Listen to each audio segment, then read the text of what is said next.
సుమన్ టీవీలో మీ personal and business promotions కోసం కింది నెంబర్కి కాంటాక్ట్ చేయండి. ఆమె ఓ లెక్కల టీచర్. చక్కగా విద్యార్థులకు గణితం చెప్పాల్సిన బాధ్యత ఆమెది. కానీ బుద్ధేమో కాస్త వంకర. మేడం గారికి పుస్తకంలో ఉండే పాఠాల కంటే శృంగార పాఠాలపైన బాగా ఇంట్రెస్ట్. ఆమె ఇంట్రెస్ట్ను పిల్లలపై కూడా నూరిపోస్తోంది. వాళ్లతో చనువుగా ఉండి అవసరం లేని మాటలు ఆడడం, అమ్మా నాన్న బెడ్రూమ్ విషయాల గురించి ఆరా తీయడం అంటే మహాసరదా. అంతేకాదు బాత్రూంలో విద్యార్థుల ఫోటోలు తీయడానికి కూడా వెనుకాడదు. ఆవిడ గారికి మంత్రాలపైన కూడా పట్టుందట. ప్రశ్నించిన వాళ్ళని నిమ్మకాయలు పూజలు అంటూ బెదిరిస్తోంది. ఈ కారణంగానే 2 ఏళ్ల క్రితం సస్పెండ్ చేశారు.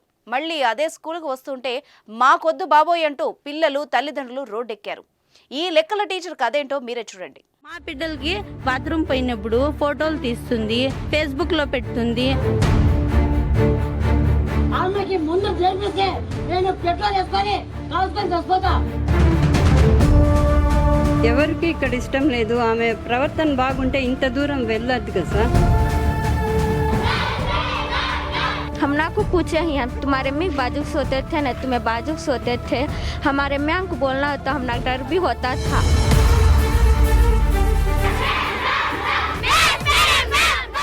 గురు బ్రహ్మ, గురు విష్ణు, గురుదేవో మహేశ్వర అంటారు.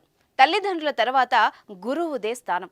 అలాంటి ఉపాధ్యాయులే తప్పుడు పనులు చేస్తున్నారు. చెడు మార్గాలకు దూరం పెట్టి మంచి మార్గం వైపు మళ్లించాల్సిన గురువులు, గురుతర బాధ్యత ఉన్న వాళ్ళు కూడా పక్కదారులు తొక్కుతున్నారు.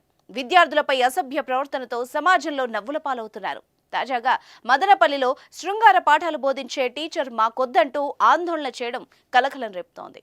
మదనపల్లి బాలాజీ ఉర్దూ స్కూల్లో ముజాఫత్ నసీఫా అనే ఉపాధ్యాయురాలు 2 ఏళ్ల క్రితం విధులు నిర్వర్తించింది.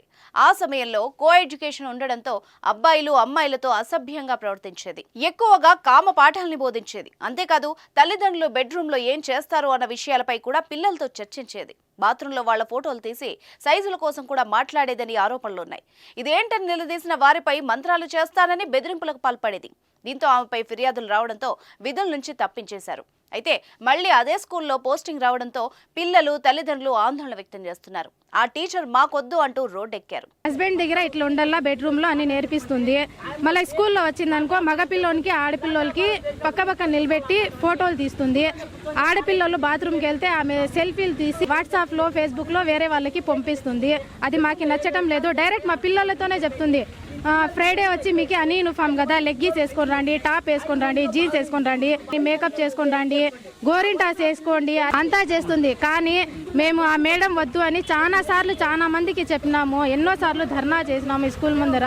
కానీ మళ్ళీ మేము వచ్చి జాయిన్ అవుతుంది. అందుకని మేము పేరెంట్స్ అంటే ఏం ఫిక్స్ అయినామంటే ఇక్కడ సూసైడ్ చేసుకునేంత వరకు మా మాట ఏ అధికారాలు పట్టించుకోరు, ఏ పెద్ద మనుషులు పట్టించుకోరు. ఈ విషయం జరిగి ఎన్ని రోజులు అవుతోంది? 2 సంవత్సరాల నుంచి మేము ఈ విషయం గురించి కొట్లాడుతానే ఉన్నాము. 2 సంవత్సరాల నుంచి పోరాడుతానే ఉన్నాము. ఇప్పుడు ప్రభుత్వం ఏం నిర్ణయం తీసుకుంది? ఇలాంటి ఆమెకి ఆ టీచర్ వద్దు అని రాసి ఇచ్చేసి ప్రభుత్వం కూడా నిర్ణయం తీసుకుంది. మళ్ళీ ఇన్ఛార్జ్ కొత్తగా ఎవరో వచ్చినారంట. ఆ సారు మళ్ళీ సిగ్నేచర్ పెట్టి మీరు వెళ్ళి స్కూల్లో జాయిన్ అయ్యండి అని చెప్పినారంట. అందుకని మేము మళ్ళీ ఇక్కడికి వచ్చి ధర్నా చేస్తున్నాం సార్. ఆ మేడం మాకు అవసరం లేదు. ఆ మేడం వచ్చిందనుకో ఏ సారు ఏ ప్రభుత్వం అయినా మేము తప్పు చేయలేదు సార్, మేము న్యాయంగానే అడుగుతున్నాము, మేము ఎవరికి భయపడము, న్యాయంగా అడుగుతున్నాము. మా పిల్లల భవిష్యత్తు కోసం 9th class, 10th class, 8th క్లాస్లో ఉండే పిల్లల్ని కొంతమందిని సెలెక్ట్ చేసుకొని పెద్ద ఆడపిల్లల్ని ఆమె టార్గెట్ చేసి వాళ్ళ ఇంటికి కూడా పిలుచుకొని పోతుంది. టీచర్ ముజాఫత్ నసీఫా ఇదే స్కూల్లో పోస్టింగ్ ఇస్తే తమకు చావొకటే మార్గం అంటూ తల్లిదండ్రులు అంటున్నారు. తమ పిల్లల భవిష్యత్తును నాశనం చేస్తోందని వాపోతున్నారు. అధికారులు వెంటనే చర్యలు తీసుకుని పోస్టింగ్ ఇవ్వొద్దని వాళ్ళు డిమాండ్ చేస్తున్నారు. బెడ్రూమ్లో విషయాలు పిల్లలకి 10వ క్లాస్ చదివే వాళ్ళ పిల్లలకి అంతా ఏం చేస్తుంది, బెడ్రూమ్లో వాళ్ళ ఇంటి ఆయన ఏమేమి చెప్పేది, అవి ఏం చేసేది, అవన్నీ పిల్లలకి అంతా ఇచ్చేస్తుంది. మళ్ళీ వచ్చి చదువు పాఠాలు చెప్పండి మేడం, ఏమన్నా ఇది కొంచెం తప్పు ఉంది మేడం అని లేదు చెప్పి అడిగితే పిల్లలకి వాతలు వచ్చేటట్లు కట్టి తీసుకొని కొట్టేస్తుంది. మీరేం చదువుతా అనేది మీ అమ్మ మీ నాయనకి చెప్తారా? మాకేం భయం లేదు, మాకు ఎంతో మంది ఉన్నారు, మాకు ఎంతో తెలిసిన వాళ్ళు ఉన్నారు, మేము ఎక్కడికైనా పోతాము, ఏడైనా కొట్టిచ్చేస్తాం మీకు అని చెప్పి ఇట్లా వార్నింగ్లు చాలా ఇచ్చింది. ఆమె మాకు వద్దు అని మేము కళ్ళ కలెక్టర్కి ఇచ్చినాము, పై అధికారులు అందరికీ ఇచ్చినాము. వాళ్ళు ఎవరు మాకు పట్టించుకోలేదు. ఈ ఎమ్మెల్యే ఇప్పుడు ఉండే ఎమ్మెల్యే అయితే ఆయన దగ్గర ఎన్నోసార్లు మేము పోయి కాలు పట్టుకున్నాం. సార్ మా పరిస్థితి ఇట్లా అయింది, మా పిల్లల పరిస్థితి ఇట్లా అయింది అంటే మీ సమస్యలు ఏమన్నా ఉంటే ఆ మేడం దగ్గర లెటర్ ఎత్తుకొని రాండి, ఆ లెటర్ తీసుకొని నేను చూసి చెప్తానన్నాడు. ఆమెకు కూడా చెప్పినాము. ఆయన ఏం చేసినాడు, తీసుకున్నారు లెటర్. సరే అమ్మా నేను ఇది పద్దన్నే చెప్తాను, 2 వారాల తర్వాత ఒక గ్యాప్ ఇండి మాకు అని చెప్పినాడు. సార్ సరే అని మేము వచ్చినాము. మళ్ళీ 2 రోజుల తర్వాత పోతే ఆయన అదే మాట అన్నాడు, పోయి ఏమన్నా చేసుకొని నాకు సంబంధం లేదు అని చెప్పినాడు. ఇప్పుడు మా మాట మీద వచ్చినాడు, మేము వచ్చేసినాము. ఇది జరిగి 1 సంవత్సరం అయింది. మా పిల్లలకు బెదిరించేస్తుంది. మా పిల్లలు వచ్చి మాకు చెప్పరు. మళ్ళీ బయట వాళ్ళు ఎవరన్నా వచ్చి చెప్తారు, అంకుల్ మీ కూతురికి ఇట్లా బెదిరించింది, మీ కొడుకు ఇట్లా బెదిరించినారు, ఆమె ఏమన్నా పాఠాలు చెప్పమంటే పాఠాలు చెప్పదు, కాలు మీద కాలు వేసుకొని ఊగించుకుంటుంది. మళ్ళీ వచ్చి గోరింటాకు ఏడించి ఈడు పెట్టుకుంటారు. వాళ్ళు ఇంగ్లీష్ వాళ్ళు రాసుకుంటారే, ఈడు రాసుకుంటుంది ఇట్లా ప్యాంట్లు వేసుకొని రాండి, ఇట్లా డ్రెస్సులు వేసుకొని రాండి. ఓని ఉండదు ఒళ్ళు మీద, ఇంటికి ఎరేసుకొని వస్తుంది. మేడం అదేనా పద్ధతిగా వచ్చేది? ఈ టీచర్ కారణంగా పలువురు విద్యార్థుల్ని స్కూల్ కూడా మాన్పించేశారు. స్కూల్ కు వెళ్తే చెడగొడుతుందన్న కారణంతో తమ అక్కను స్కూల్ కు పంపించలేదని, మళ్లీ నసీఫా టీచర్ స్కూల్ కు వస్తే తమను కూడా పంపించరని ఓ విద్యార్థిని ఆవేదన వ్యక్తం చేస్తోంది. ఎన్నిసార్లు ఫిర్యాదు చేసినా అధికారులు పట్టించుకోవడం లేదని ఆమెను ఇదే స్కూల్ కు పంపించారని వాపోతోంది.